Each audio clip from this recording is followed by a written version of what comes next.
Bien, y aquí damos inicio al bloque número 7, que es el que intentará dar una respuesta a la pregunta: ¿qué eventos postreceptor intracelulares ocurren luego de la activación de los receptores adrenérgicos del sistema nervioso autónomo?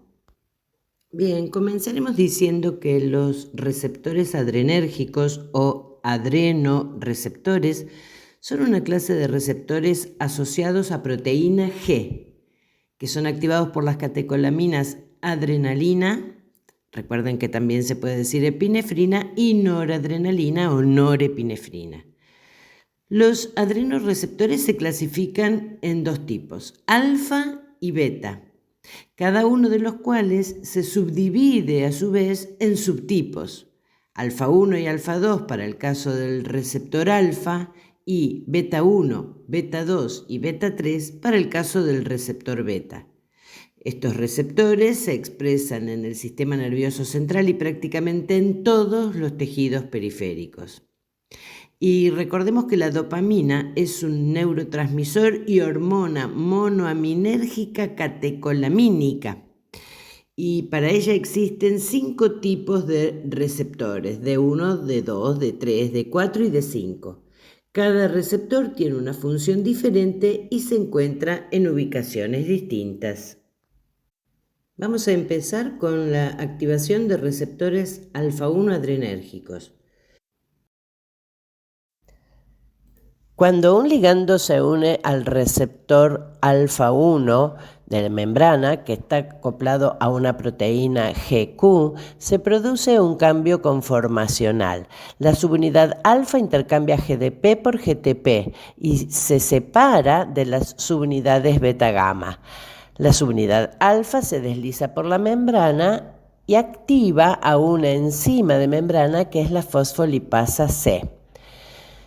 La fosfolipasa C activada, entonces, desdobla fosfolípidos de membrana. El más abundante es el fosfatidil-inositol bifosfato, a quien llamaremos PIP2 por su sigla. La acción de la fosfolipasa sobre el PIP2 da lugar a dos productos. Por un lado, el IP3, el inositol trifosfato, y por otro lado, al diacilglicerol. En cuanto al IP3, se dirige hacia al retículo sarcoplasmático y se une con un receptor para IP3 en el canal, permitiendo la salida del calcio depositado hacia el citoplasma. El diacilglicerol queda en la membrana por ser una molécula liposoluble y activa a una proteína quinasa C, que también se activa por el aumento del calcio en el citosol. De manera tal que, siendo una proteína quinasa, se va a poner a hacer su trabajo, que es fosforilar, y va a fosforilar distintas proteínas con las que se espera el resultado de la acción de la noradrenalina sobre el receptor alfa-1.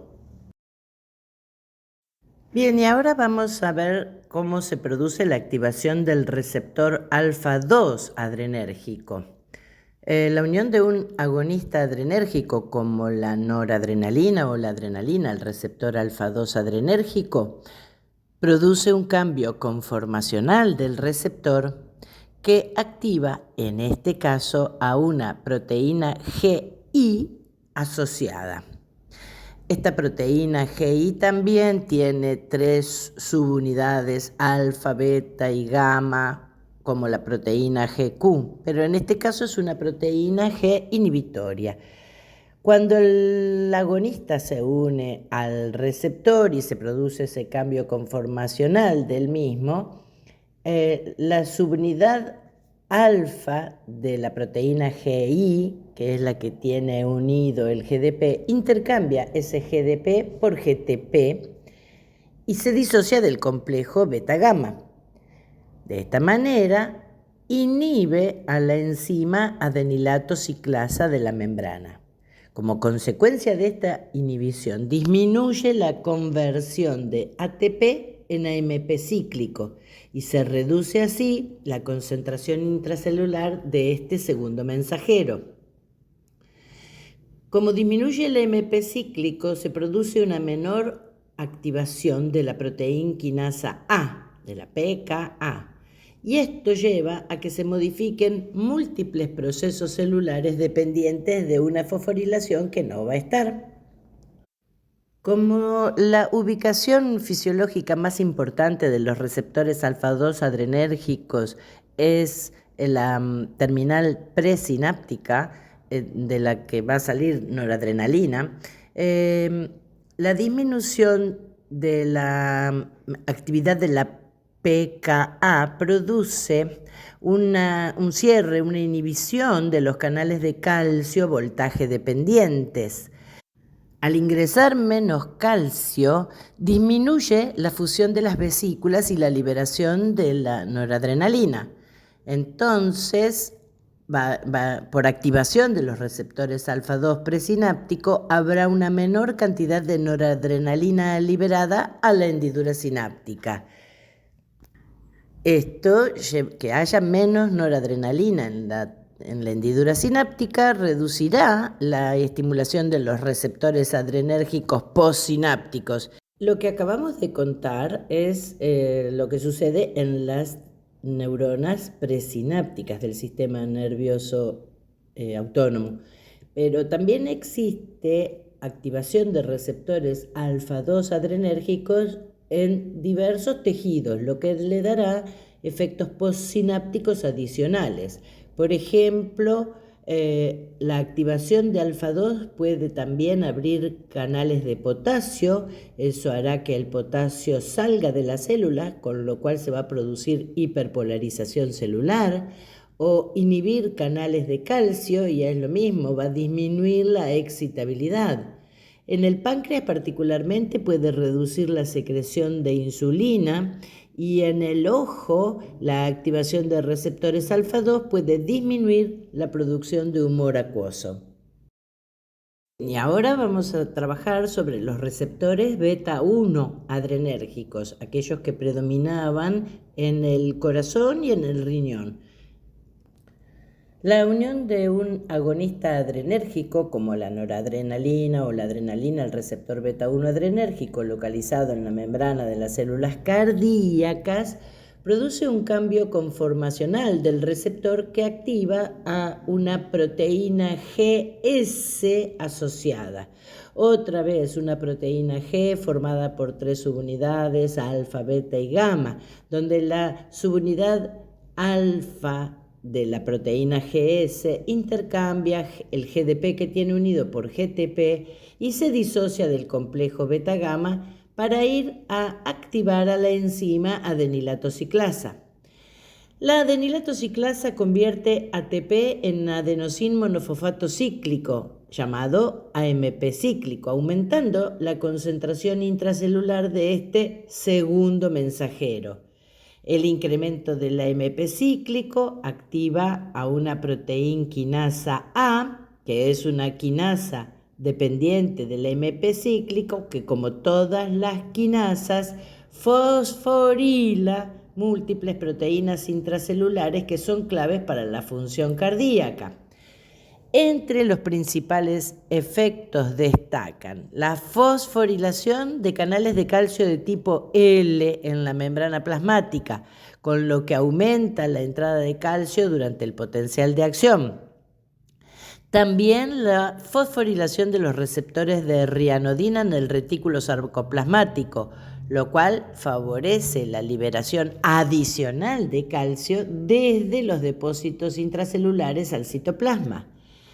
Otra de las acciones es la fosforilación del fosfolamban, que desinhibe a la bomba cerca, permitiendo la recaptación de calcio hacia el retículo sarcoplásmico y así acelerando la relajación miocárdica. De esto vamos a hablar ahora un poquito. Y por último, otra de las acciones es la fosforilación de la troponina I, que facilita una relajación más rápida entre latidos. Entonces, luego de la activación de los receptores beta 1 adrenérgicos, con el aumento global del calcio intracelular durante la sístole, se incrementa la unión del calcio a la troponina C, favoreciendo la interacción entre la actina y la miosina y aumentando la fuerza de contracción del miocardio, a lo que llamamos efecto inotrópico positivo.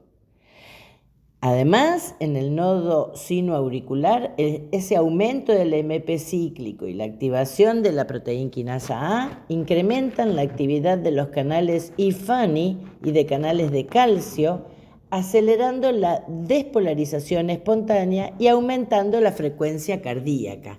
Esto es lo que denominamos efecto cronotrópico positivo. Por eso te dije que íbamos a hablar después, para explicar un poquito esto del aumento del calcio en el citosol o la recaptación del calcio. En realidad, primero se favorece la liberación del calcio para que se pueda provocar la contracción, pero luego se aumenta la recaptación del calcio para permitir que vuelve al retículo sarcoplasmático para permitir la relajación y entonces dejar a la célula preparada para una futura contracción. Si esto de aumentar y disminuir el calcio se hace rápidamente, así secuencialmente, esto es lo que explica el aumento de la frecuencia cardíaca después de la activación de los receptores beta 1 adrenérgicos a nivel cardíaco.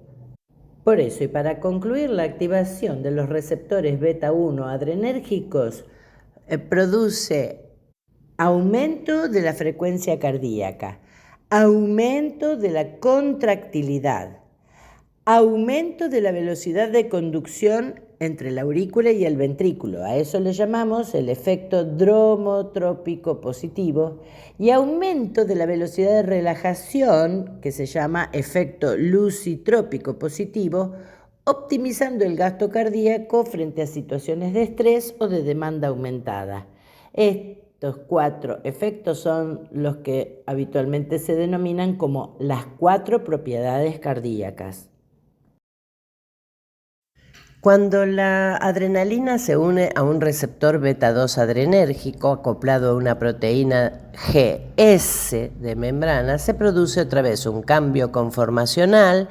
La subunidad alfa de la proteína GS otra vez intercambia el GDP que tiene unido por GTP, se separa de las subunidades beta gamma, se desplaza por la membrana citoplasmática y activa de esta manera a una enzima de membrana que es la adenilato ciclasa, que convierte el ATP en AMP cíclico. Este AMP cíclico, segundo mensajero, es el encargado de activar a una proteína quinasa A que fosforila, entre otras cosas, a la fosfatasa de la cadena ligera de miosina para activarla y no permitir la unión de actina y miosina.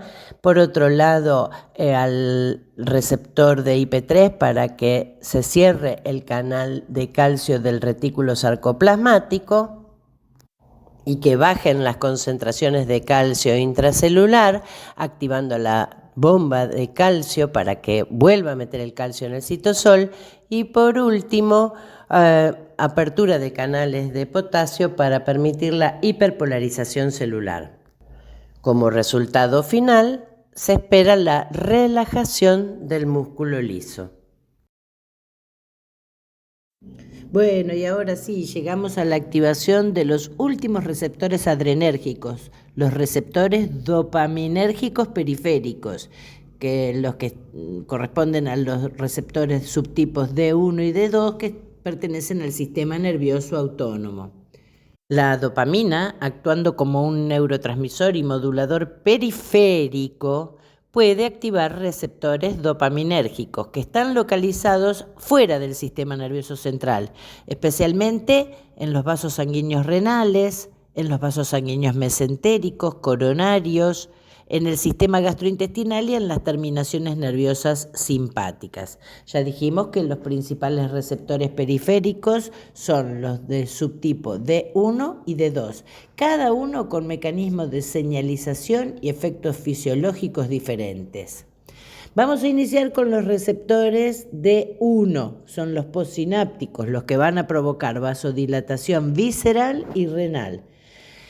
Entonces, estos receptores D1 de la dopamina D1 se encuentran principalmente en el músculo liso vascular de las arterias renales, mesentéricas, coronarias y cerebrales. Cuando la dopamina se une al receptor D1, produce un cambio conformacional que activa a la proteína GS.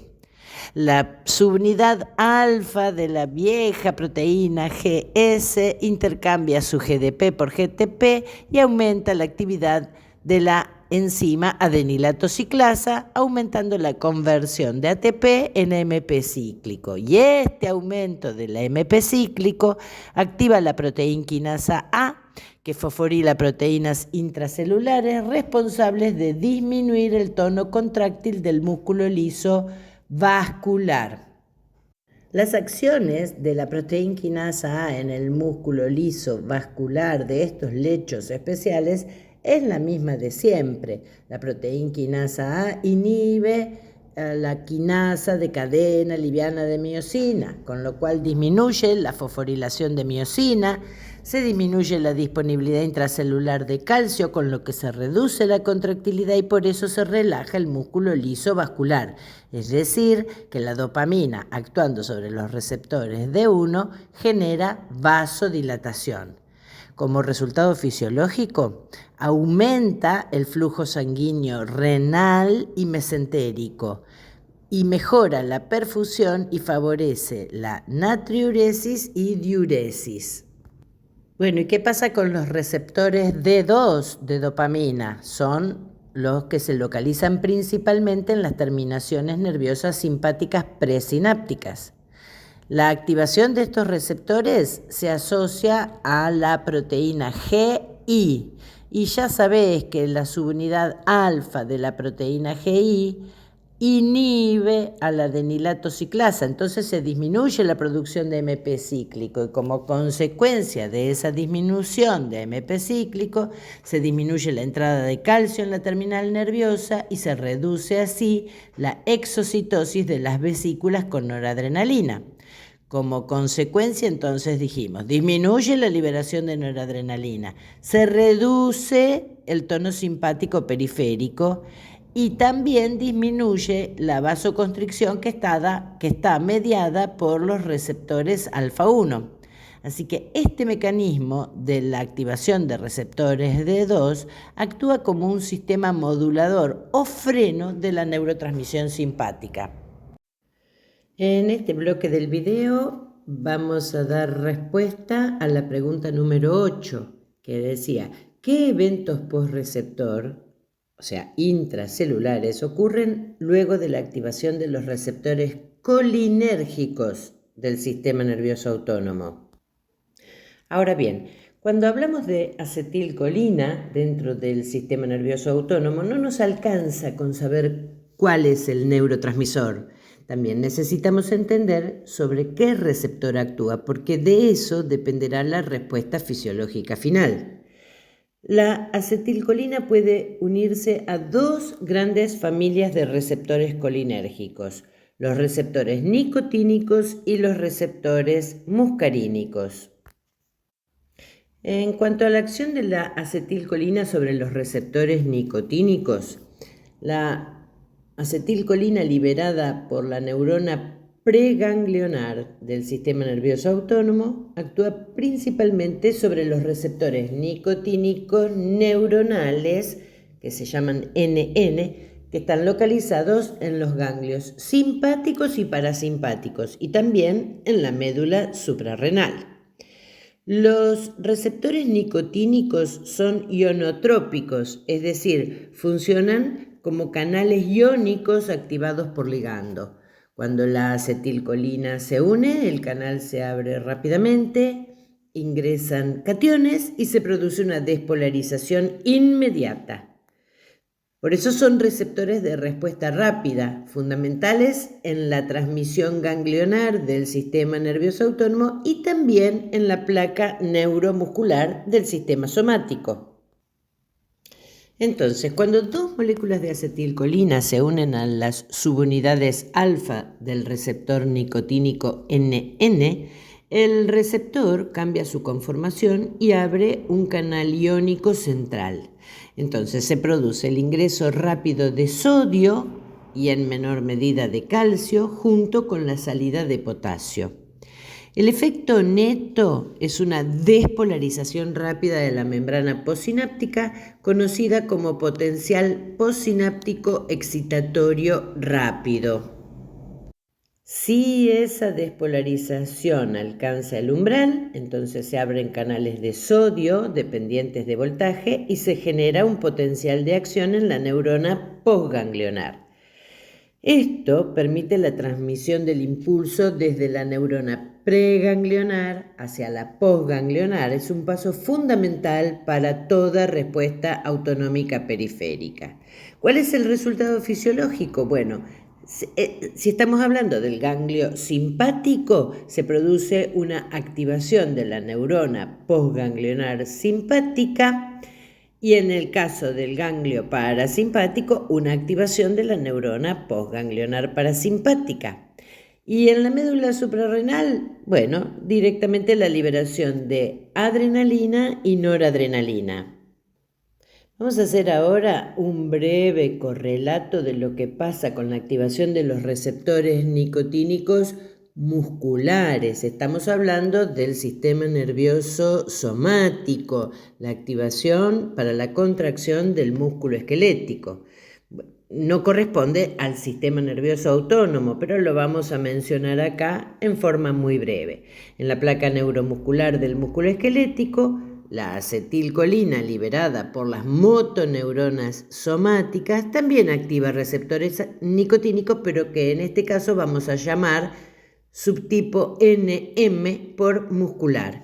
El mecanismo básico es similar. La acetilcolina actúa sobre el receptor NM, se produce una entrada de sodio y con eso la despolarización de la placa terminal. Esto genera un potencial de acción muscular que activa canales de calcio del retículo sarcoplasmático, permitiendo la interacción de la actina y la miosina y la contracción del músculo esquelético. Y ahora vamos a hablar de lo que sucede con la acción de la acetilcolina cuando actúa sobre receptores muscarínicos. Los receptores muscarínicos son metabotrópicos y están también acoplados a proteína G. Esto significa que su respuesta es más lenta, pero también más modulable y diversa, ya que activa cascadas intracelulares diferentes según el subtipo de receptor que sea el activado. Dentro de los receptores muscarínicos existen 5 subtipos que se denominan del M1 al M5. Pero para comprenderlos más fácilmente podemos agruparlos en dos grandes categorías funcionales. Los que son impares, es decir, los receptores muscarínicos M1, M3 y M5, se acoplan a la proteína GQ y a través de ella activan a la fosfolipasa C, aumentando las concentraciones de IP3 y diacilglicerol, elevando el calcio intracelular y por eso suelen generar efectos excitatorios. En cambio, los receptores muscarínicos pares, es decir, el M2 y el M4, se acoplan a la proteína GI, por lo tanto se inhibe la adenilatociclasa, con lo que disminuye la producción de MP cíclico y esta activación de estos receptores pares suele producir efectos inhibitorios. Vamos a dar comienzo ahora al bloque número 9, que es el que responde a la pregunta ¿qué eventos fisiológicos, es decir, orgánicos en todo el organismo, suceden luego de la activación de los receptores autonómicos por los ligandos endógenos? Porque hasta ahora vimos cómo los ligandos endógenos la acetilcolina, la noradrenalina, la adrenalina o la dopamina, se unen a sus receptores y activan mecanismos intracelulares específicos. Pero en fisiología esas cascadas bioquímicas no son el objetivo final. Lo que verdaderamente importa es entender que cada activación de receptores termina transformándose en una respuesta funcional concreta dentro de los órganos y los tejidos. Por eso, estudiar los receptores autonómicos no significa memorizar solamente las proteínas G, los segundos mensajeros o los canales iónicos. Significa comprender cómo esas señales moleculares modifican funciones orgánicas reales. Cada receptor activado inicia una cadena de eventos que culmina en una respuesta fisiológica específica, por ejemplo, contracción, relajación, secreción, liberación de neurotransmisores, cambios metabólicos o ajustes hemodinámicos. Y justamente allí aparece la importancia clínica del sistema nervioso autónomo. Es capaz de regular en tiempo real la adaptación del organismo a distintas necesidades, desde el reposo hasta el estrés extremo. A partir de este punto, entonces, la pregunta ya no es solo qué ocurre dentro de la célula, sino qué sucede finalmente en el órgano. Para comenzar, vamos a intentar explicar lo que sucede con la activación del sistema nervioso simpático. Es la que se produce como respuesta a cambios en el medio interno o externo, a situaciones de estrés que van a generar una respuesta que en general se denomina de lucha o huida.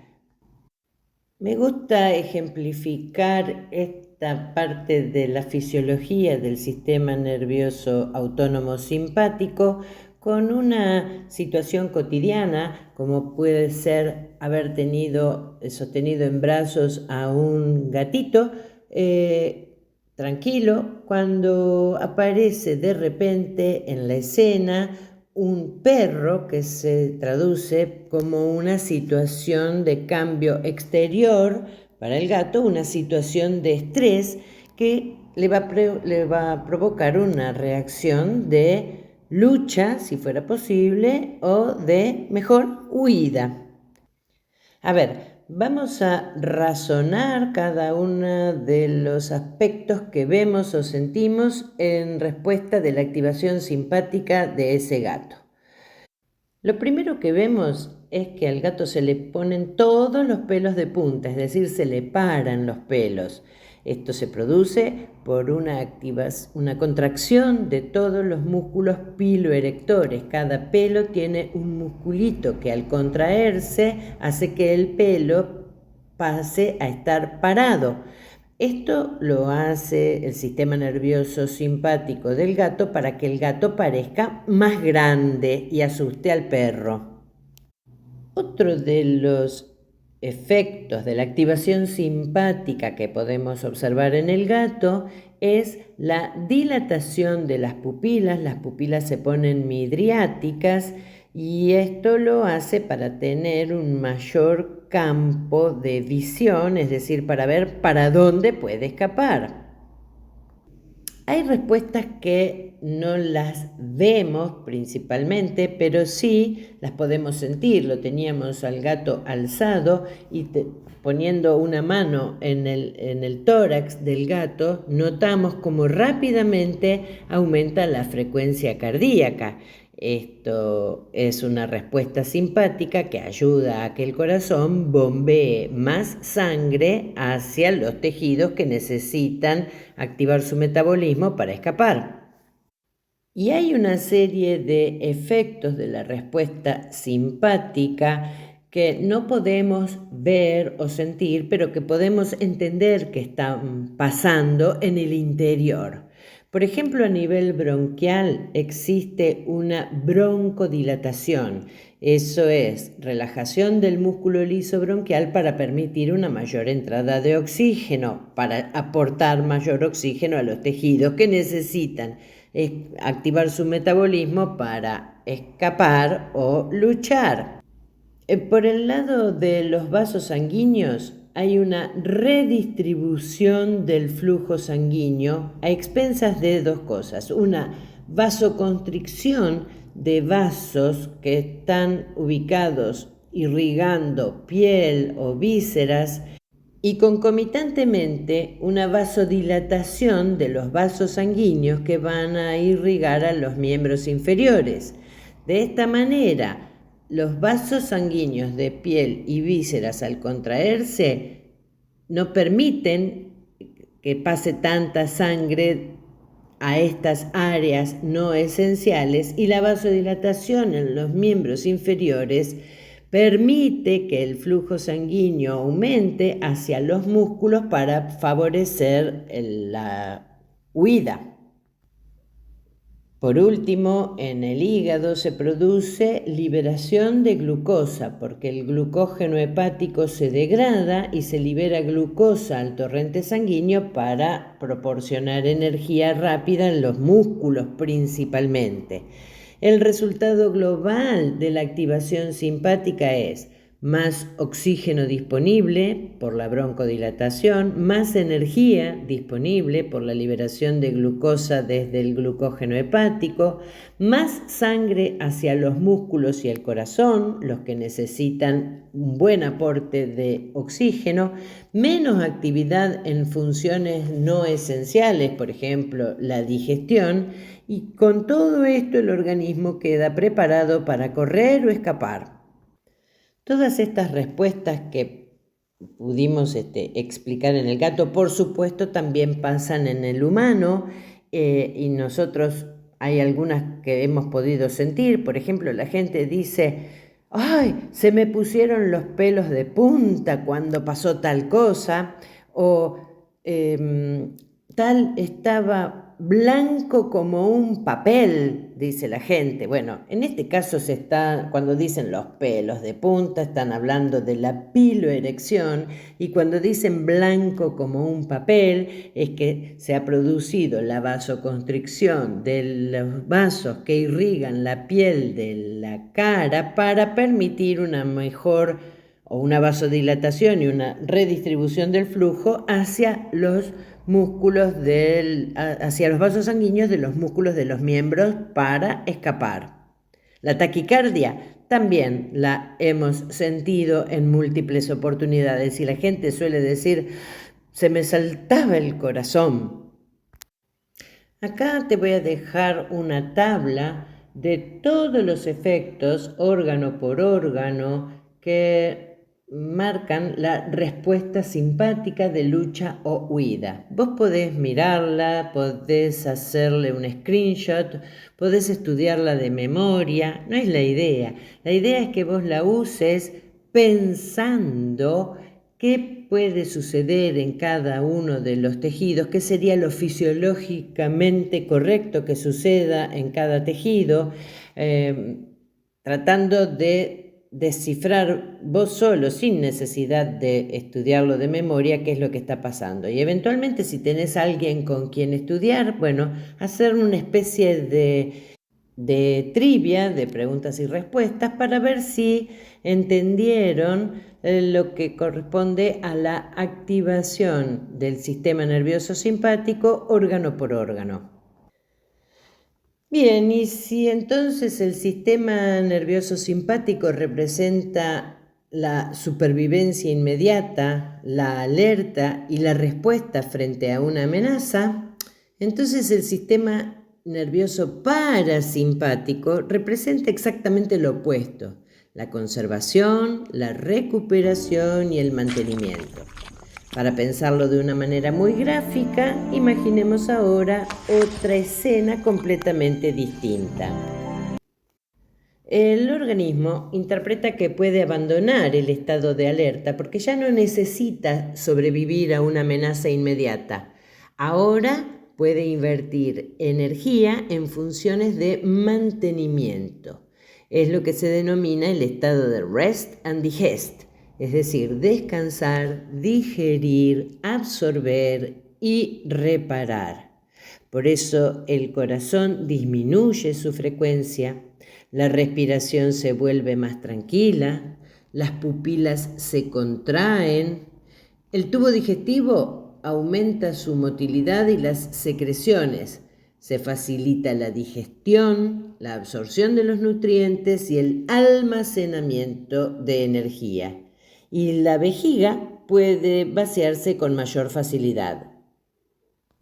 En otras palabras, mientras el simpático prepara al organismo para gastar energía, el parasimpático favorece recuperarla. Y esto también puede verse, por ejemplo, después de comer, que aparece somnolencia, ganas de dormir, la siesta, baja el nivel de alerta, predomina la calma, el sistema digestivo trabaja activamente y el cuerpo entonces entra en modo mantenimiento. A partir de este punto, entonces, podemos analizar órgano por órgano cómo la acetilcolina, actuando sobre los receptores muscarínicos, genera respuestas fisiológicas orientadas al reposo, la digestión y la conservación energética. En esta oportunidad te dejo el mismo trabajito para que analices lo que es la respuesta parasimpática, la de reposo, digestión y conservación, analizando e intentando reflexionar sobre los efectos órgano por órgano. Te dejo esta tabla para que hagas el mismo sistema que tuviste con la tabla de los efectos autonómicos simpáticos. Mucha suerte. Bueno, y aquí damos inicio al bloque número 10, uno de los bloques más interesantes. En este tendremos que poner en juego nuestra actividad neuronal para intentar razonar y poder encontrar una respuesta a la pregunta número 10, que dice: ¿qué situaciones fisiopatológicas ocurren por modificaciones de la actividad del sistema nervioso autónomo? Porque hasta ahora hemos analizado cómo funciona el sistema nervioso autónomo en condiciones fisiológicas. Vimos los ligandos endógenos, la acetilcolina, la noradrenalina, la adrenalina, la dopamina, y vimos cómo estos ligandos activan los receptores específicos, desencadenando cadenas intracelulares y finalmente produciendo respuestas orgánicas concretas. O sea que hasta ahora ya entendimos cómo el organismo regula de manera automática algunas funciones básicas como la frecuencia cardíaca, la presión arterial, la motilidad de los bronquios, del intestino, las secreciones, el tono muscular vesical. Pero a partir de este momento aparece una pregunta: ¿qué sucede cuando esa respuesta fisiológica normal se vuelve insuficiente o exagerada o directamente patológica? Eso es el terreno de la fisiopatología, porque en medicina muchas veces el problema no es que un sistema exista, sino que está funcionando de manera inapropiada para una situación clínica. Así, por ejemplo, un bronquio demasiado contraído puede producir asma, o una presión arterial excesivamente elevada puede generar hipertensión. Un intestino con la motilidad abolida puede llevar a un caso de híleo paralítico, o un útero con contracciones prematuras puede representar una amenaza de aborto o un parto de pretérmino. Y aquí aparece uno de los conceptos más importantes de la farmacología, porque los mismos receptores que participan en la fisiología normal pueden transformarse en blancos terapéuticos. Es decir, la medicina puede intervenir sobre el sistema nervioso autónomo para corregir funciones alteradas. Entonces, podemos estimular receptores cuando falta una respuesta, podemos bloquearlos cuando existe un exceso de actividad, podemos potenciar o frenar sistemas completos según la necesidad clínica. Por eso, comprender la fisiología autonómica no sirve solo para entender cómo funciona el cuerpo, sirve también para entender cómo y por qué utilizamos determinados fármacos en la práctica médica cotidiana. Y aquí te voy a dejar otra vez una tabla para analizar las posibles aplicaciones clínicas de fármacos agonistas y antagonistas del sistema nervioso autónomo para que pasemos finalmente de la fisiología a la terapéutica. Esta tabla tiene 5 columnas en las cuales va a estar la situación clínica que se nos presenta o situación fisiopatológica, no necesariamente tiene que ser una situación clínica. Tenemos que pensar cuál es el problema que está sucediendo en este caso, inmediatamente pensar en los receptores o el receptor que esté involucrado en el control de esa función. Luego, ¿qué queremos lograr nosotros con nuestra intervención terapéutica para finalmente terminar analizando el tipo de fármaco que necesitamos utilizar para corregir esa situación? Bueno, y acá te dejo la tabla. Acordate de razonar basándote en las preguntas del encabezado, tratar de sacar tus conclusiones de qué se puede administrar para resolver cada una de estas situaciones fisiopatológicas o clínicas. No hagas trampa, no espíes. Bueno, y acordate que si tenés alguien con quien estudiar, pueden hacer el sistema de trivia, de preguntas y respuestas. Y si todo eso falla, no te preocupes porque lo vas a analizar en clase en el día del trabajo práctico del sistema nervioso número 2.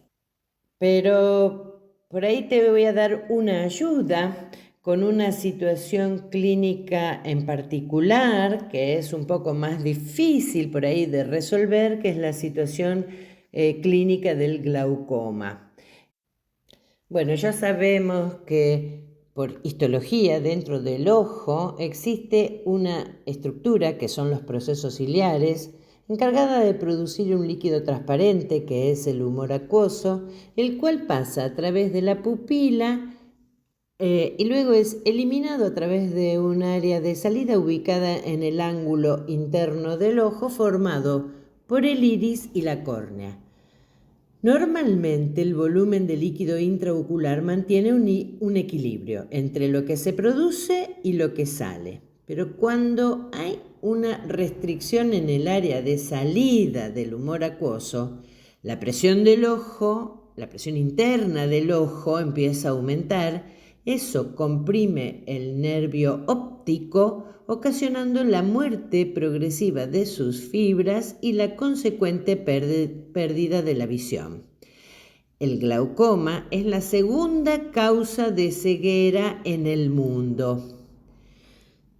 Atenti, el glaucoma, el 90% de los glaucomas no da síntomas. Los pocos síntomas que se pueden presentar son muy imprecisos, como por ejemplo una dificultad visual que no mejora totalmente con anteojos, la pérdida de la visión lateral, difícil de reconocer por el propio paciente, y algo que sí puede manifestar es que ve halos de colores alrededor de las luces.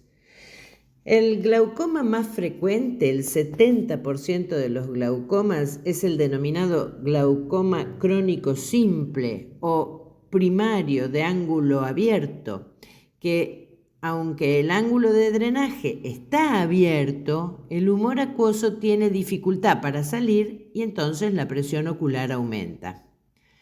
Pero hay casos que presentan presión ocular normal y también sufren una pérdida visual con las características del glaucoma. Este tipo de afección se denomina glaucoma de tensión normal y el nervio óptico es afectado aun cuando la presión es normal. Por eso la toma aislada de la presión ocular es insuficiente para diagnosticar el glaucoma. Otro tipo de glaucoma es el glaucoma primario de ángulo cerrado o ángulo estrecho, que se da con más frecuencia en los pacientes hipermétropes y que constituye aproximadamente el 15% de los glaucomas. Como vemos en la figura, el iris tiende a cerrar el ángulo de drenaje bloqueando la salida del humor acuoso y aumentando la presión ocular. Estos ojos están propensos a ser un glaucoma agudo, en el cual no solo se cierra totalmente el ángulo de drenaje, sino que también el humor acuoso no puede pasar a través de la pupila. Esto ocasiona un aumento brusco de la presión intraocular, lo que provoca dolor ocular, visión de halos alrededor de las luces y también náuseas y vómitos. Este cuadro agudo es una emergencia porque el daño del nervio óptico y la pérdida de la visión pueden ocurrir en cuestión de horas. Entonces, planteados estos problemas, vamos a pensar en las bases farmacológicas del tratamiento del glaucoma. El tratamiento del glaucoma suele comenzar con gotas para los ojos. Aquí nos vamos a referir otra vez a la farmacocinética, a las vías de administración de los fármacos, en este caso a la vía tópica, que son las gotas para los ojos, que nos sirven para lograr concentraciones importantes del fármaco en el sitio de acción directamente. Algunas de las gotas pueden disminuir la presión intraocular porque mejoran el drenaje del líquido en el ojo, pero otras disminuyen la cantidad de líquido que produce el ojo. Por ejemplo, las prostaglandinas aumentan la salida del líquido del ojo, lo que ayuda a reducir la presión intraocular. Y los inhibidores de la anhidrasa carbónica reducen la producción de líquido en el ojo. ¿Ves? Ahí tenés un ejemplo para cada uno. Una para aumentar la salida, las prostaglandinas, y otras para disminuir la producción, los inhibidores de la anhidrasa carbónica. Entre los fármacos que actúan sobre los receptores autonómicos en el tratamiento del glaucoma podemos destacar a los antagonistas de los receptores beta, es decir, los beta bloqueantes, cuyo sitio de acción es el epitelio ciliar, y la relación con la fisiopatología es que la activación beta adrenérgica favorece la producción de humor acuoso, o sea, activación beta, aumento de producción. Por eso, al bloquear los receptores beta, va a disminuir el AMP cíclico en el cuerpo ciliar, va a disminuir la secreción del humor acuoso y por eso va a bajar la presión intraocular. Otros fármacos que podrían utilizarse son los agonistas colinérgicos, los muscarínicos, principalmente los M3, cuyo sitio de acción es el músculo esfínter del iris y el músculo ciliar. El mecanismo es que la activación de los receptores muscarínicos M3 produce la contracción del músculo ciliar. Esto tracciona la malla trabecular y abre el ángulo iridocorneal. La consecuencia del uso de los agonistas colinérgicos, que es aumentar el drenaje del humor acuoso por esa vía trabecular y además producir miosis, lo cual aleja el iris periférico del ángulo de drenaje. Vamos a pensar ahora cómo pueden actuar los agonistas alfa-2 adrenérgicos. El mecanismo al que apuntan es a disminuir la producción del humor acuoso, aumentando el drenaje uveo-escleral. ¿Pero cómo hacen esto? Bueno, porque la activación alfa-2 presináptica disminuye la liberación de noradrenalina, con lo cual se disminuye la actividad secretora del cuerpo ciliar. Para hacerlo más gráfico aún, imaginemos un lavatorio que está tapado. ¿Cuáles serían las opciones terapéuticas? Bueno, la opción más fácil es cerrar la canilla.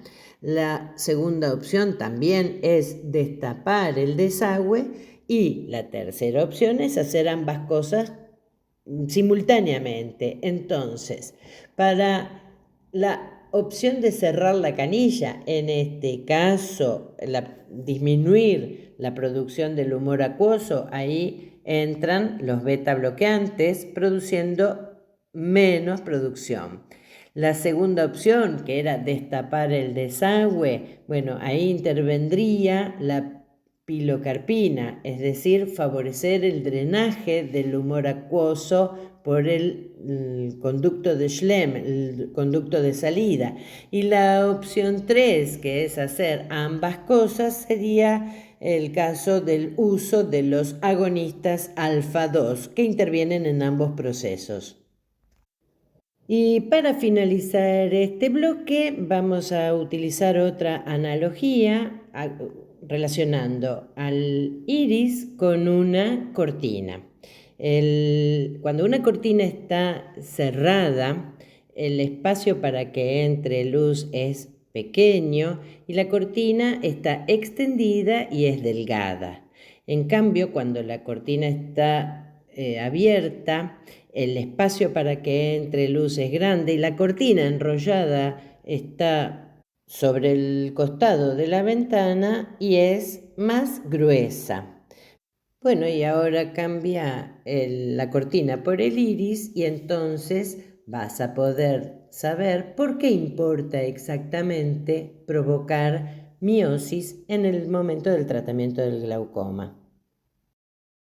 Bien, y ahora que ya estamos llegando al final, vamos a entrar en el terreno de la farmacología pura para tratar de dar respuesta a la pregunta número 11, que dice, ¿qué tipos de fármacos actúan a nivel autonómico y cuáles son esos fármacos? Principalmente nos vamos a dedicar en este bloque 11 a los fármacos que actúan en el sistema nervioso autónomo parasimpático.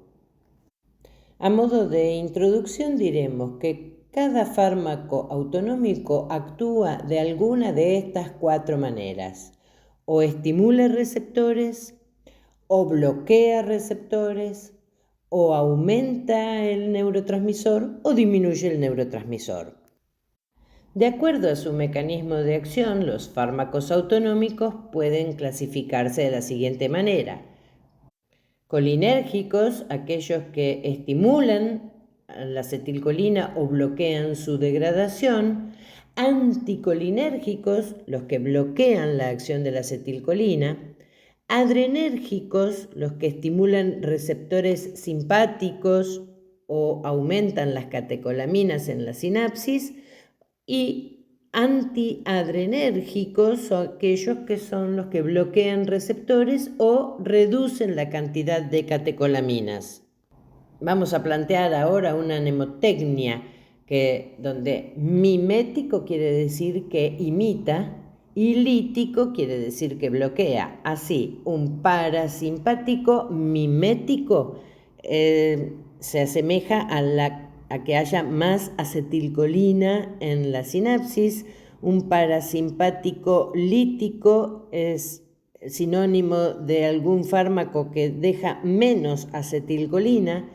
Un simpático mimético, aquel que produce la acción como cuando hay más catecolaminas, y un simpático lítico, aquel que se asemeja a cuando hay menos catecolaminas. Vamos a empezar ahora con el primer grupo de fármacos, el grupo número 1, los parasimpático-miméticos, es decir, aquellos que estimulan como la acetilcolina o bloquean su degradación. Ya dijimos que la acetilcolina es el neurotransmisor fisiológico principal del sistema colinérgico. Pero no se utiliza la acetilcolina como fármaco sistémico de uso terapéutico habitual. ¿Pero y por qué? Uno, porque es rápidamente hidrolizada por una enzima acetilcolinesterasa u otra enzima, otro grupo de enzimas, las pseudocolinesterasas. Así que la acetilcolina tiene una vida media extremadamente corta, carece de selectividad y produce efectos difusos. Dicho esto de la acetilcolina, vamos a nombrar a los fármacos parasimpático-miméticos, que pueden clasificarse de dos maneras. Los agonistas colinérgicos directos, estos son los que tienen principalmente efectos sobre receptores muscarínicos. Ahí nombramos al betanecol, al carbacol, la metacolina y la pilocarpina. Y por otro lado, a fármacos agonistas colinérgicos indirectos. ¿Por qué son indirectos? Porque ellos son inhibidores de la acetilcolinesterasa, de manera tal que si no actúa la acetilcolinesterasa va a haber más acetilcolina. Estos agonistas colinérgicos indirectos pueden subdividirse a su vez en reversibles e irreversibles, dependiendo de la actividad que tengan sobre la acetilcolinesterasa. Los inhibidores reversibles de la acetilcolinesterasa son utilizados como fármacos y destacan entre estos a la neostigmina, la fisostigmina y la piridostigmina. En cambio, los inhibidores irreversibles de la acetilcolinesterasa no son utilizados como fármacos, sino que son venenos ambientales, son pesticidas y se los conoce en conjunto como organofosforados. Bueno, vamos a iniciar con el grupo de los colinomiméticos de acción directa. Son los fármacos que son capaces de unirse directamente a los receptores colinérgicos y activarlos. Entonces reproducen los efectos de la acetilcolina sobre los órganos efectores. La mayoría de los agentes utilizados clínicamente poseen acción predominantemente muscarínica, aunque algunos también presentan actividad nicotínica. Desde el punto de vista estructural, muchos de estos fármacos derivan de modificaciones químicas de la acetilcolina. Estas modificaciones, ¿para qué están hechas? Para aumentar la resistencia a la hidrólisis causada por las colinesterasas, de manera tal de prolongar la duración de acción y mejorar la selectividad sobre los receptores. Como consecuencia de la activación muscarínica, estos agentes, los colinomiméticos de acción directa, pueden producir respuestas compatibles con el predominio del sistema nervioso autónomo parasimpático, es decir, que vamos a poder observar miosis, broncoconstricción, aumento de las secreciones, incremento del peristaltismo, de la motilidad gastrointestinal, la contracción vesical y bradicardia. Aunque estos fármacos imitan la acción de la acetilcolina, no reproducen exactamente la fisiología normal del sistema nervioso autónomo, ya que estimulan a los receptores de forma más prolongada, carecen de esa regulación fisiológica fina y pueden activar múltiples órganos simultáneamente. ¿Cuáles son los efectos tóxicos entonces que se pueden observar del uso de colinomiméticos directos? A ese exceso de activación muscarínica se lo suele denominar síndrome colinérgico muscarínico, donde hay intensa miosis, intenso broncoespasmo, broncorrea, que es la producción de moco a nivel bronquial, bradicardia, diarrea por el aumento del peristaltismo, sudoración y salivación. Pensando así, entonces, podemos destacar cuáles podrían llegar a ser las contraindicaciones importantes de estos colinomiméticos de acción directa. Hay que usarlos con precaución o directamente evitarlos en pacientes con asma bronquial, pacientes con úlcera péptica, pacientes que tienen bradicardia o alguna alteración en el sistema de conducción cardíaco, en casos de hipotensión y en casos de obstrucción urinaria o intestinal mecánica. Vamos a nombrar algunos en particular, por ejemplo el betanecol, que es un agonista colinérgico de acción directa con predominio muscarínico y escasa acción nicotínica. Lo que tiene de bueno el betanecol es que tiene gran resistencia a la acetilcolinesterasa, por lo que su duración de acción es considerablemente mayor que de la acción que produce la acetilcolina. Otra vez, al actuar sobre el músculo liso gastrointestinal y vesical, podemos discernir sus acciones farmacológicas. Produce aumento del tono y de la motilidad intestinal, aumento del peristaltismo, contracción del músculo detrusor, relajación relativa de los esfínteres y tiene escasos efectos cardiovasculares. Los usos terapéuticos del betanecol se usa para cuando hay casos de retención urinaria no obstructiva, por ejemplo, después de las operaciones o después del parto, o en casos de ilio paralítico. Vamos a pensar otra vez en sus efectos adversos.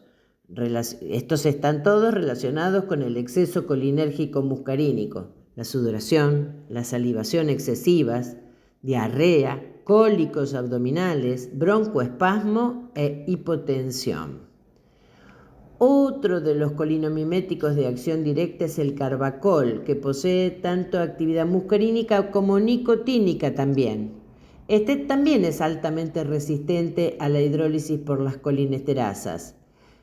Debido a sus efectos cardiovasculares y gastrointestinales importantes, su utilización sistémica es limitada y la acción principal y su uso es en oftalmología, donde produce miosis intensa, contracción del músculo ciliar y aumento del drenaje del humor acuoso. Entonces, que ya lo vimos en una parte anterior, ¿para qué puede ser útil el carbacol? El uso terapéutico es el del glaucoma. Y vamos con el último de los colinomiméticos de acción directa, la metacolina, que presenta un predominio muscarínico y cierta selectividad por receptores del músculo liso bronquial. Así que esto le da una importancia clínica principal, que es utilizarlo sobre todo con fines diagnósticos. ¿Cuál es ese fin diagnóstico? Se denomina test de provocación bronquial. ¿En qué consiste? Bueno, en pacientes con hiperreactividad bronquial, la inhalación de metacolina induce broncoconstricción a bajas dosis. Entonces, ¿cuál es la utilidad de esto? No queremos causar asma, queremos ayudar al diagnóstico de asma. Dije último, pero aquí está el último, que es la pilocarpina. La pilocarpina es un alcaloide natural con acción muscarínica intensa. Ojo, porque atraviesa membranas con facilidad debido a su naturaleza terciaria. Así que tiene acciones farmacológicas en el ojo que va a producir otra vez miosis, contracción del músculo ciliar, aumento del drenaje del humor acuoso y en las glándulas aumento de la secreción salival y de las glándulas sudoríparas. Por eso tiene los usos terapéuticos, nuevamente el glaucoma y en este caso la xerostomía, que es la sequedad de las mucosas, en este caso causada, por ejemplo, por síndrome de Sjögren o la radioterapia. Vamos a hablar ahora de los colinomiméticos de acción indirecta. Acordate, son los que inhiben a la enzima acetilcolinesterasa. Con esta inhibición de la enzima que en condiciones fisiológicas se encarga de degradar a la acetilcolina, va a haber mayor cantidad de acetilcolina en las sinapsis. Pero a diferencia de los agonistas colinérgicos directos, estos agentes no activan los receptores colinérgicos directamente, sino que potencian la acción de la acetilcolina endógena. Así se aumenta la actividad colinérgica en todos los receptores muscarínicos, en los receptores nicotínicos ganglionares y en la unión neuromuscular. El mecanismo de acción entonces de estos colinomiméticos de acción indirecta, en condiciones normales la acetilcolina liberada en la hendidura sináptica se hidroliza rápidamente por la acetilcolinesterasa, da como resultado colina y acetato. Entonces los inhibidores de la acetilcolinesterasa bloquean esta degradación y permiten que la acetilcolina permanezca más tiempo en la sinapsis, alcanzando mayores concentraciones y prolongue la activación de los receptores. Y en esta tabla te dejo las consecuencias fisiológicas del aumento generalizado de la actividad colinérgica a nivel de diferentes órganos. Como ya dijimos anteriormente, hay una clasificación que divide a los inhibidores de la acetilcolinesterasa en dos tipos, los que son reversibles y los que son irreversibles. Por supuesto, tienen mayor utilidad terapéutica aquellos fármacos que sean inhibidores reversibles de la acetilcolinesterasa, como son el edrofonio, que es un fármaco histórico, la neostigmina, la piridostigmina y la fisostigmina, por ejemplo. Vamos a mencionar características de cada uno de ellos. Por ejemplo, la neostigmina es un inhibidor reversible de la acetilcolinesterasa que pertenece al grupo de los carbamatos. Esta molécula posee un amonio cuaternario, lo cual le genera demasiada polaridad y no puede atravesar la barrera hematoencefálica. Volvé a repasar farmacocinética. Las acciones farmacológicas de la neostigmina se producen a nivel de la unión neuromuscular, donde al aumentar la concentración de acetilcolina produce una mejora en la transmisión neuromuscular, y en el tubo digestivo y la vejiga aumenta el tono y la motilidad. Por eso, los usos terapéuticos de la neostigmina son aquellas situaciones en las que se necesita más cantidad de acetilcolina en la sinapsis, por ejemplo, en la miastenia gravis, en la reversión del bloqueo neuromuscular no despolarizante, en el hilio paralítico y en casos de retención urinaria. Te dejo acá una pequeña explicación de cómo es la fisiopatología y las bases del tratamiento de la miastenia gravis. En el caso de los inhibidores irreversibles de la acetilcolina, los órganos fosforados, estos fosforilan de manera estable a la acetilcolinesterasa, produciendo una inhibición muy prolongada de la enzima y como resultado se acumulan grandes cantidades de acetilcolina en todas las sinapsis colinérgicas. Esto lleva como consecuencia a la aparición de un síndrome colinérgico severo, cuyas manifestaciones clínicas pueden ser clasificadas en muscarínicas y nicotínicas. La activación de tanta acetilcolina sobre receptores muscarínicos va a dar lugar a la miosis, broncoespasmo, broncorrea, bradicardia, diarrea, salivación y sudoración, mientras que la actividad exagerada de la acetilcolina a nivel de la placa neuromuscular va a dar lugar a fasciculaciones, luego a debilidad muscular y a parálisis. También hay receptores colinérgicos a nivel del sistema nervioso central. En este caso, la acetilcolina presente va a dar lugar a convulsiones, depresión respiratoria y coma. Y ahora, pasando a la vereda de enfrente, vamos a investigar sobre los parasimpaticolíticos, aquellos fármacos que bloquean la acción de la acetilcolina. De acuerdo a la diferente afinidad por los distintos receptores, vamos a mencionar aquellos fármacos que son antagonistas muscarínicos, como es el caso de la atropina, la escopolamina, el ipratropio y la tropicamida, y a fármacos que son antagonistas de los receptores nicotínicos.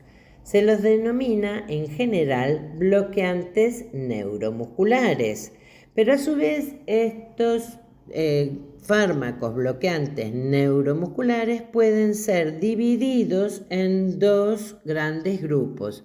Unos que se denominan no despolarizantes, que incluyen al rocuronio, becuronio, pancuronio y atracurio, o aquellos antagonistas nicotínicos bloqueantes neuromusculares sí despolarizantes en el grupo en el que destaca la succinilcolina.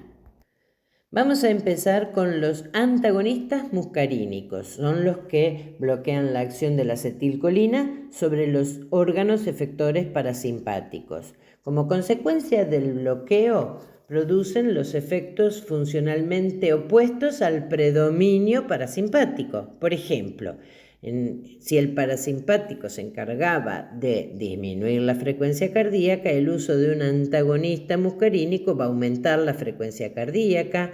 Un antagonista muscarínico va a disminuir la producción de las distintas secreciones. Un antagonista muscarínico va a producir broncodilatación, disminución de la motilidad intestinal y producir midriasis. De los antagonistas muscarínicos, el prototipo clásico es la atropina. La atropina es una amina terciaria liposoluble. Y con esto que tenemos que recordar, que es capaz de atravesar membranas biológicas y también la barrera hematoencefálica. Por eso, la atropina, además de producir efectos periféricos, puede producir efectos centrales como excitación, agitación o confusión, especialmente cuando es administrada en dosis elevadas. Pero no todos los antimuscarínicos tienen las mismas propiedades farmacocinéticas. Un ejemplo muy importante es el ipratropio, que es un derivado cuaternario de amonio. Eso lo hace mucho más hidrosoluble que la atropina. ¿Y eso por qué es importante? Porque cuando se administra ipratropio por vía inhalatoria, permanece principalmente en la vía aérea y se absorbe poco sistémicamente. Esto disminuye los efectos adversos centrales y cardiovasculares. Por eso resulta especialmente útil en pacientes con EPOC y asma, donde nosotros buscamos la broncodilatación local con la menor toxicidad sistémica posible. Es decir, la farmacocinética también modifica la utilidad terapéutica y el perfil de seguridad de los fármacos. Y llegando ya al final de este bloque número 11, vamos a mencionar a los antagonistas nicotínicos denominados bloqueantes neuromusculares. Esto nos hace pensar que actúan en los receptores nicotínicos de la placa neuromuscular y se clasifican a su vez en dos subtipos: los bloqueantes neuromusculares no despolarizantes y los sí despolarizantes. Vamos a iniciar con los bloqueantes musculares no despolarizantes, como el rocuronio o el becuronio, que actúan como antagonistas competitivos.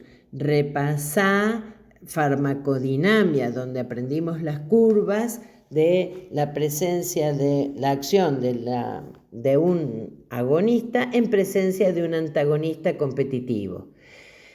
Estos bloqueantes neuromusculares se unen al receptor nicotínico muscular, pero no lo pueden activar, no tienen actividad intrínseca. Como consecuencia, lo único que hacen es impedir que la acetilcolina produzca la despolarización de la fibra muscular. Así entonces no hay potencial de acción, no hay contracción y aparece la relajación muscular. En otras palabras, el músculo permanece eléctricamente en reposo. Cuando analizamos a los bloqueantes despolarizantes, nos vamos a referir exclusivamente a la succinilcolina, que funciona de una manera diferente. En lugar de bloquear inicialmente el receptor, lo activa. Esto produce una despolarización sostenida de la placa motora.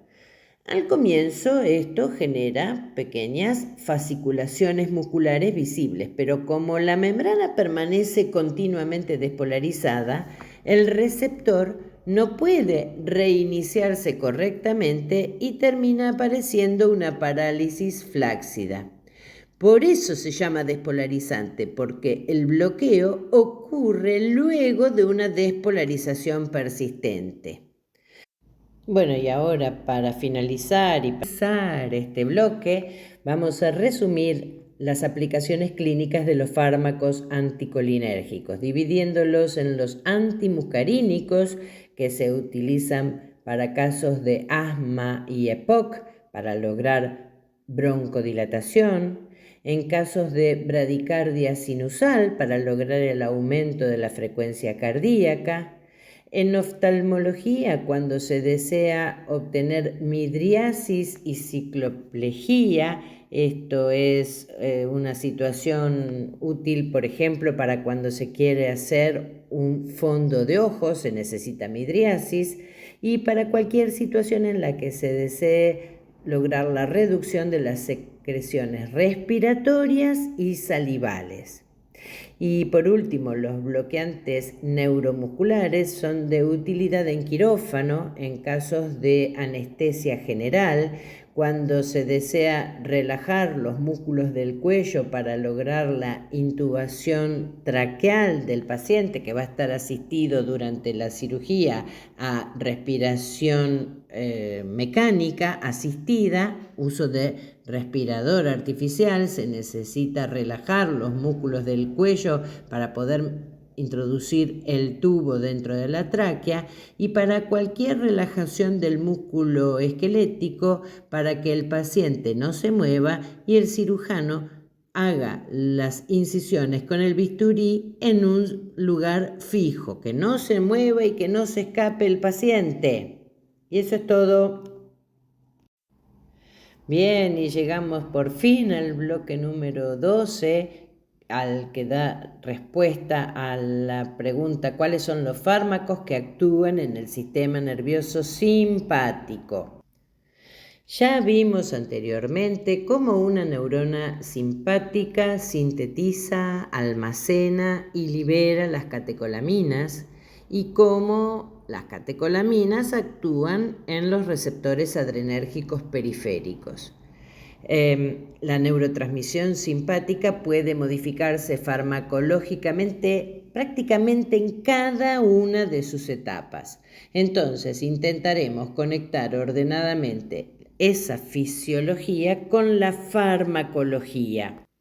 Por eso te dejo aquí esta figura de la farmacología de la neurona adrenérgica, donde están esquematizados todos los pasos fisiológicos de una sinapsis adrenérgica, la síntesis de catecolaminas, su almacenamiento en las vesículas, la liberación cuando llega un potencial de acción, la recaptación de la noradrenalina en la terminal de la cual acaba de salir, la difusión a los vasos sanguíneos y a la glía, la degradación enzimática que puede sufrir la noradrenalina, y también la acción sobre los receptores postsinápticos.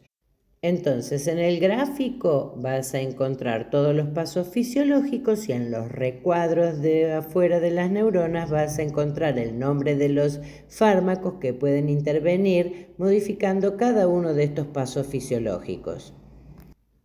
Y en la tabla que sigue vas a encontrar a cada uno de esos grupos farmacológicos mencionando su mecanismo de acción, algún uso terapéutico o aspecto de relevancia clínica que sea importante para recordar y alguna observación útil que te ayude a recordarlo precisamente.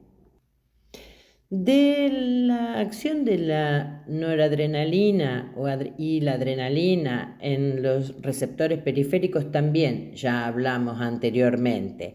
Ahora vamos a mencionar el uso de distintas drogas agonistas y antagonistas sobre esos receptores. Por ejemplo, si hablamos de los agonistas alfa-1, mencionaremos que los receptores alfa-1 se encuentran principalmente en el músculo liso vascular y que su acción produce vasoconstricción.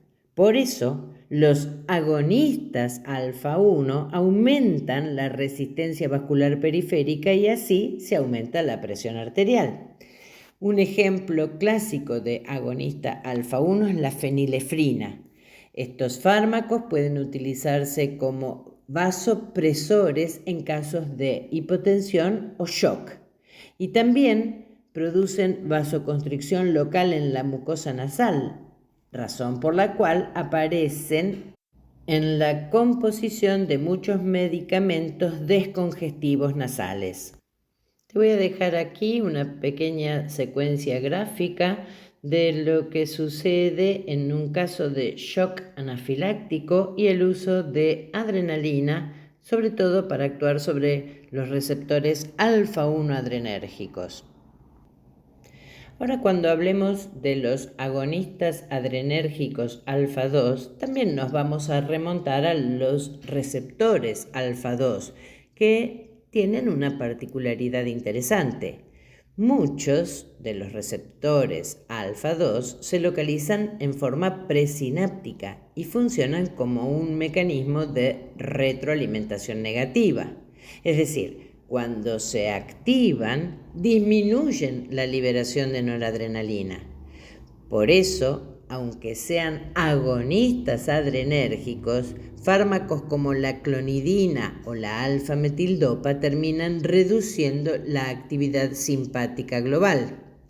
El resultado final es la disminución de la frecuencia cardíaca, de la resistencia vascular periférica y de la presión arterial.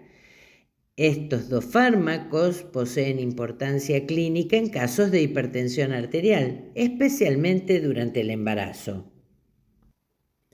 Para hablar ahora de los agonistas adrenérgicos que actúan sobre los receptores beta-1, es decir, agonistas beta-1, recordemos dónde están localizados los receptores beta-1 adrenérgicos. Estos receptores predominan en el corazón. Su activación aumenta la frecuencia cardíaca, la contractilidad y la velocidad de conducción. Por eso, el uso de agonistas beta-1 incrementa el gasto cardíaco. La dobutamina es el ejemplo clásico. Se utiliza principalmente en casos de shock cardiogénico e insuficiencia cardíaca aguda, donde necesitamos mejorar la contractilidad miocárdica en forma urgente. Sin embargo, el exceso de la estimulación beta-1 también puede favorecer la aparición de arritmias y aumentar el consumo de oxígeno del miocardio. Siguiendo con los fármacos que actúan sobre receptores adrenérgicos, nos vamos a dedicar a aquellos que sean agonistas beta-2. Y otra vez, recordar dónde se encuentran los receptores beta-2. Los receptores beta-2 adrenérgicos predominan en el músculo liso bronquial, en el músculo liso uterino y en el músculo liso vascular. La activación de estos receptores produce relajación del músculo liso, así que en los bronquios va a haber broncodilatación, en el útero va a haber relajación uterina y en algunos vasos, vasodilatación. El salbutamol es uno de los agonistas beta-2 más utilizados. Tiene enorme importancia en el tratamiento del asma y la EPOC debido a su potente efecto broncodilatador. Otros agonistas beta 2 también pueden utilizarse como tocolíticos en amenaza de parto prematuro. Entre los efectos adversos del uso de agonistas beta 2 aparecen taquicardia, temblor e hipocalemia. ¿Y por qué taquicardia? ¿No era que en el corazón predominaban los receptores beta 1? Yo ahora estoy utilizando agonistas beta 2. Bueno, sí, esto tiene una explicación. Con aumento de las dosis de los agonistas adrenérgicos beta 2, puede haber también una estimulación de los receptores beta 1 a nivel cardíaco. Yo no quería actuar sobre el corazón, yo quería actuar sobre los bronquios, por ejemplo, pero hay una pérdida de la selectividad con el aumento de la dosis. Esto tenemos que recordar el capítulo de farmacodinamia que explica por qué un agonista beta 2 también puede activar receptores beta 1 cardíacos y producir taquicardia, por ejemplo. Para continuar con los agonistas adrenérgicos, pensemos ahora qué es lo que pasa cuando se activan receptores beta 3 y receptores dopaminérgicos. Los receptores beta 3 participan especialmente en el movimiento de la vejiga y el tejido adiposo, y su activación favorece la relajación del músculo detrusor en la vejiga y lipólisis en el tejido adiposo. Y en cuanto a los receptores dopaminérgicos periféricos, la dopamina tiene efectos que son dependientes de la dosis. A bajas dosis predomina la acción sobre los receptores D1 vasculares, provocando vasodilatación renal y mesentérica. Pero otra vez, a mayor dosis aparecen efectos también en receptores beta 1 cardíacos. Otra vez lo de la selectividad que hablábamos recién. Y a dosis altas predominan también acciones que se producen sobre los receptores alfa 1, que son acciones vasoconstrictoras. Por eso la dopamina constituye un excelente ejemplo de farmacología dependiente de la dosis. Y ahora, para finalizar, hablaremos de las catecolaminas mixtas, es decir, agonistas adrenérgicos que no tienen una selectividad por algún tipo de receptor. Esto pasa porque las catecolaminas naturales poseen perfiles receptoriales complejos. Por ejemplo, la adrenalina activa receptores alfa y también beta. Por eso combina vasoconstricción, estimulación cardíaca y broncodilatación. Fíjate, vasoconstricción por acción alfa 1, estimulación cardíaca por acción beta 1 y broncodilatación por acción sobre beta 2. Esto explica su utilidad en casos de anafilaxia. La noradrenalina posee un predominio de acción sobre receptores alfa 1 y por eso tiene un potente efecto vasopresor.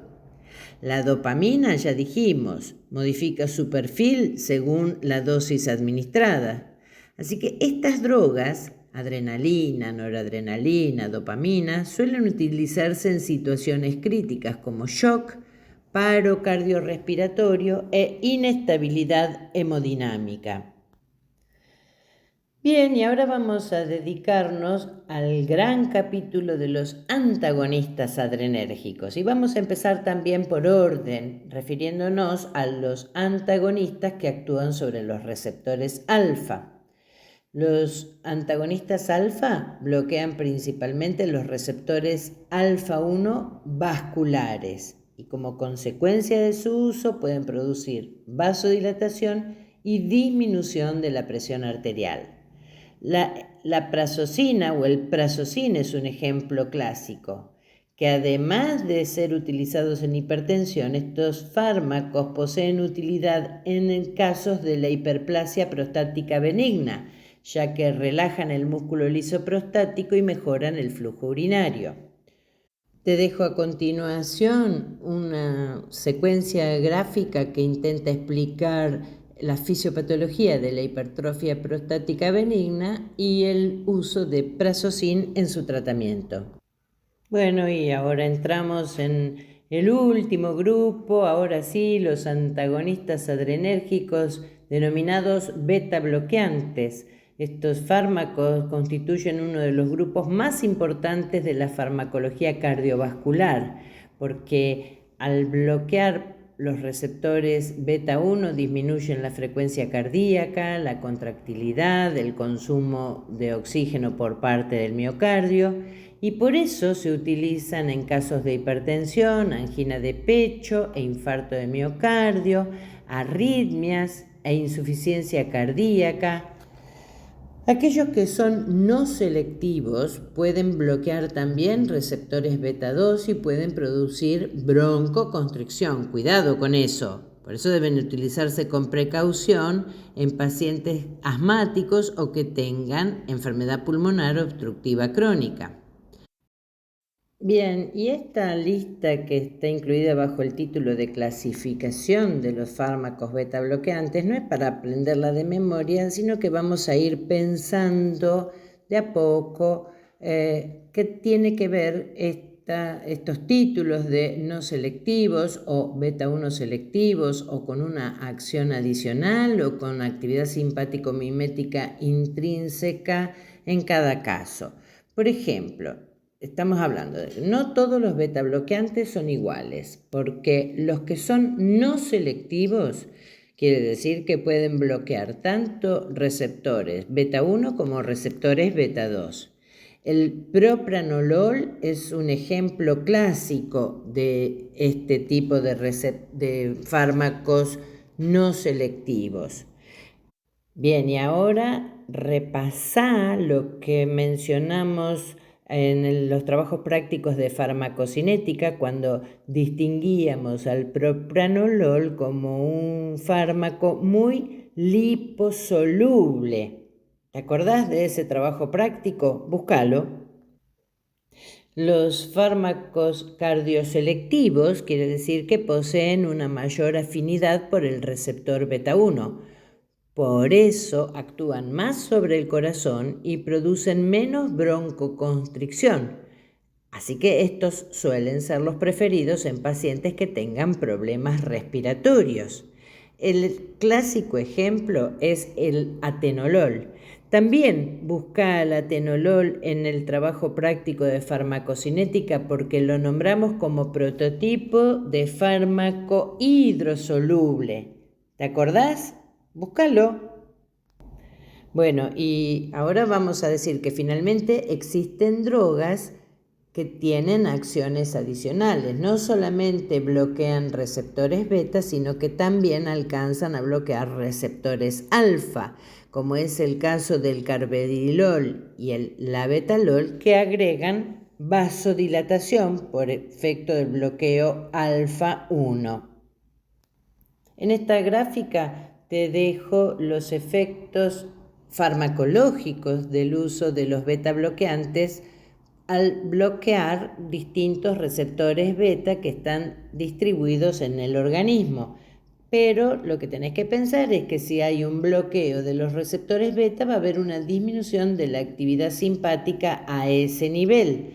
Entonces, pensemos en la disminución de la frecuencia cardíaca y de la fuerza de contractilidad del miocardio, en el descenso de la presión arterial, por doble mecanismo y en la disminución de la producción del humor acuoso, que ya lo vimos en la explicación del glaucoma. De esa imagen van a surgir los usos clínicos de los beta bloqueantes. Son útiles en casos de hipertensión, en angina de pecho y la isquemia, postinfarto, en caso de tratamiento de arritmias, en la insuficiencia cardíaca. Estos usos a nivel cardiovascular los vamos a desarrollar bien ampliamente en los módulos de cardiovascular que vamos a tener a lo largo de la cursada. Bueno, quedan como extra cardiovasculares su uso en el glaucoma, en el hipertiroidismo y en caso de migraña. Y ahora, razonando, vamos a pensar en los posibles efectos adversos del uso de los beta bloqueantes. Pueden aparecer bradicardia, broncoconstricción, fatiga, disfunción sexual y enmascarar algún caso de hipoglucemia. También este aspecto último lo vamos a ver más adelante en trabajos prácticos correspondientes a diabetes. Y por último vamos a encontrarnos con un grupo especial de beta bloqueantes que tienen actividad simpático-mimética intrínseca. ¿Y esto qué significa? Que además de bloquear los receptores beta frente a las catecolaminas endógenas, pueden producir una activación parcial del receptor. Es decir, no funcionan como agonistas plenos, pero tampoco generan un bloqueo absolutamente completo. En términos prácticos, esto significa que disminuyen un poco menos la frecuencia cardíaca y el gasto cardíaco en reposo. Por eso, históricamente se consideró que podían producir menos bradicardia extrema o menos alteraciones metabólicas. El pindolol y el acebutolol son ejemplos clásicos que bloquean la estimulación intensa por las catecolaminas endógenas, pero mantienen cierto nivel basal de activación beta. Otra vez, revisa tus anotaciones que hayas hecho cuando cursaste el práctico de farmacodinamia para recordar cómo actúa un agonista total o un agonista parcial o en este caso, un beta bloqueante con actividad simpático-mimética intrínseca. Bueno, te dejo acá para que busques esta última diapositiva, para que busques esto, a ver si lo tenías entre tus anotaciones del trabajo práctico de farmacodinamia. Y aquí terminamos con estos bloques infinitos. Espero que te sirva y recurras a este video eterno para resolver algunas situaciones de trabajos prácticos anteriores o futuros. Mucha suerte.